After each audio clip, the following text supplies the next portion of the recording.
Hello, and welcome to Box or Tape, where I decide which is better, the box or the tape. Today's episode, we're going to be looking at the 1985 slasher, The Ripper.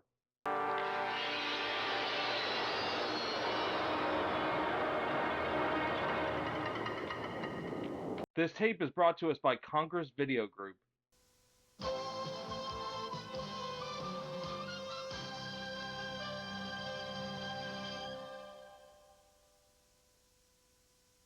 Normally, this is where I cite notable releases from the company, but thankfully, the tape did my job for me. Let's check it out.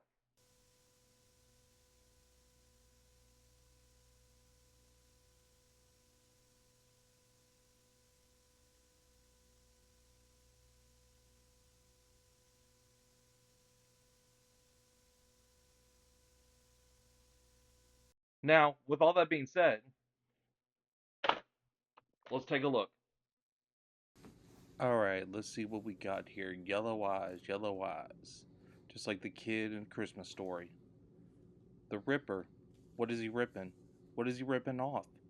I don't know. We're gonna have to wait and see. Wow, that is a book on the back. Oh, looks like Tom Savini's in it. Nice. I wonder how long he's gonna be in the movie. And what's with those spindles? Ooh, those are big. And not a lot of tape. Alright, let's see what we're getting into. The Whitechapel murders took place on the East End of London in 1888. For 2 months, the infamous murderer Jack the Ripper sliced and slashed his victims, carving a legend in the history of unsolved murders. In each case, his victim was a prostitute. Her throat was cut and each was savagely mutilated and usually disemboweled with the exacting precision of a surgeon. There are a lot of theories as to who Jack the Ripper was and why he committed the murders, but the fact is that Jack's trail vanished and his identity has remained a mystery to this day. Richard Harwell, a modern-day college professor, is teaching a course, Famous Crimes on Film. While recalling to his students one of the many theories about Jack the Ripper, his eye is drawn to an illustration of a ring reportedly found at the scene of the final Whitechapel murder. The ring resembled the one he's seen just yesterday and was now obsessed to own. Is it a coincidence that once the ring is on his finger, brutal slashings begin occurring in the small town? One of the students doesn't think so and begins to unravel the mystery of the ring, attempting to end the terror. Tom Savini, the master of film gore, whose credits include Friday the 13th, Day of the Dead, and a cameo role in Creepshow, brings new dimension to the character in this startling vision of the Ripper legend. Christopher Lewis directed this movie. He is also known for directing Revenge and what I know him for, which is Blood Cult. And it is actually shown in the movie. Richard Harwell, you are a strange bird, you know that? Yeah, well, that's why all the women are crazy about me. Hey! A standout actor in the movie is the late, great Jeffrey R. Fantana. He stole every scene he was in. Wolf in the Fold. What was that? Wasn't it Wolf in the Fold? That was the episode on Star Trek that was about Jack the Ripper. Yeah, I'm sorry, you're right. Wolf in the Fold. Probably the biggest name. Take that back. It's not a probably, it's a definitely. Definitely the biggest name in this movie is Tom Savini, the famous special effects artist who did Friday the 13th, Dawn of the Dead, The Prowler, and The Burning. Also, he's an actor in his own right, playing in the original Dawn of the Dead and From Dusk Till Dawn. Oh my God, who are you? What? I should think that would be obvious. Objectively, he's the best actor in the movie, but he really doesn't like that he was involved with it. He's embarrassed by it. He was paid $15,000 and was flown out for a one night shoot, which, if I could do that, that'd be great. Easy money. But he went on to say that the body double looks nothing like him, and even going as far as at cons asking for forgiveness with his involvement of the film. Now, I think that's a little ridiculous, but to each their own. Like any intelligent man, I do enjoy an occasional challenge. However, I am not of the temperament tonight to put up with any more of this cat and mouse game. So, how's the movie? Well, A good point of it is its gore. The gore is fantastic. For the budget of this thing, it's amazing what they could do.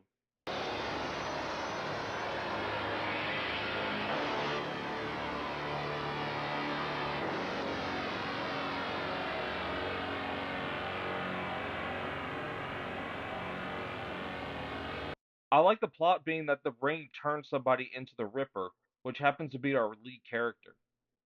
It's a cool concept, and also the ring's pretty badass.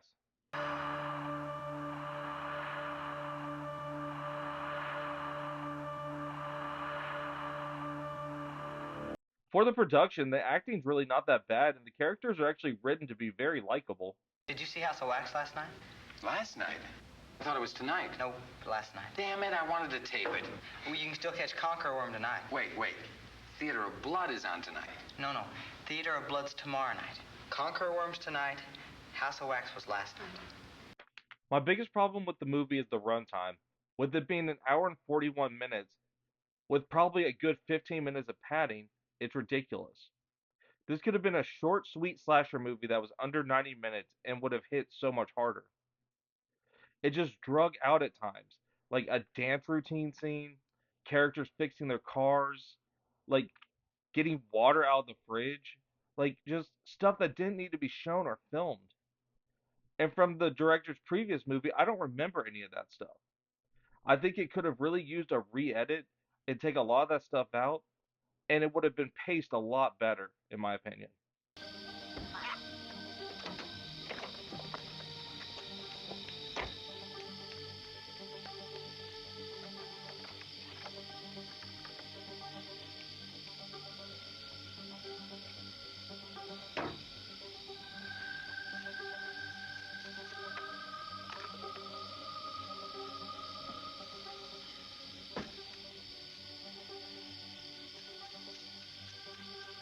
Tom Savini is everywhere on the cover of the poster, the VHS, everywhere.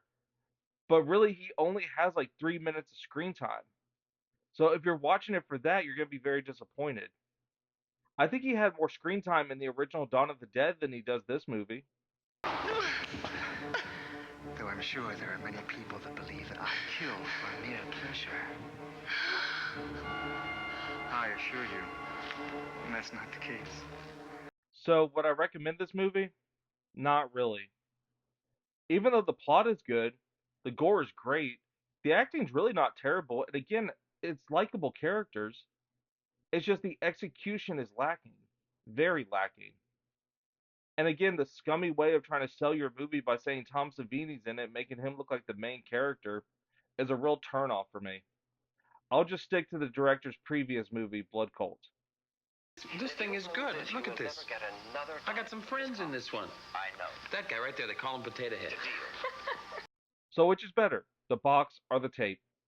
Well, this time, the tape wins, but it barely wins. Neither one really wins at the end of the day, it just edges each other out. Like, the movie at least has potential, because with a re-edit, I think it would really be a good slasher movie.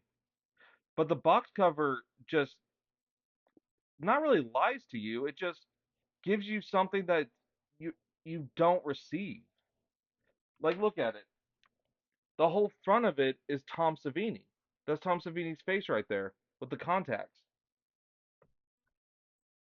Like, it's trying to sell you that he's the Ripper the whole time, which 95% of it is a stunt double. He only comes up at the end where he actually plays the Ripper. It kind of reminds me of The Intruder, the 1989 Scott Spiegel movie, where all the promotion for that movie was Bruce Campbell was in it. And he's only in it at the very end, just like this movie. I just think that's real shitty to do and a real crappy way to try to sell your movie. So in this instance, the movie wins. Again, just barely. I may have to wait another 100 years before fate presents me with an escape. Well, that's it for this episode. Tune in next time. Right now, I'm kind of deciding which one I'm going to do. I really don't know. One was by a metal band, and the other one is a 1990 Aussie slasher movie. So, just wait and see. See you guys next time.